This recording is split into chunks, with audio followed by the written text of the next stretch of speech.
So I'll be showing you how to see the first message on Instagram.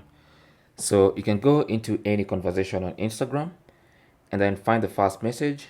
So for instance, if I pick a chat like this one and I want to see the first message that was sent in this chat, all I need to do is one, I could scroll, but if you don't want to scroll, you can just tap on the Wi-Fi icon in the top right corner, and every time you tap on it, it's gonna scroll all the way up, and then you can tap on it as it loads all the messages, and then tap on it again and again.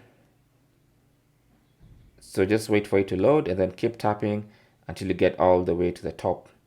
Okay, you don't need to scroll. It might be a lot of work to scroll.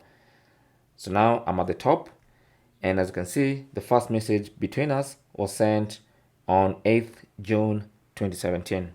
And that's basically how you can find the first message you sent or you received on Instagram with a certain or a specific person. Thanks for watching. Leave your comments and questions down below, and good luck.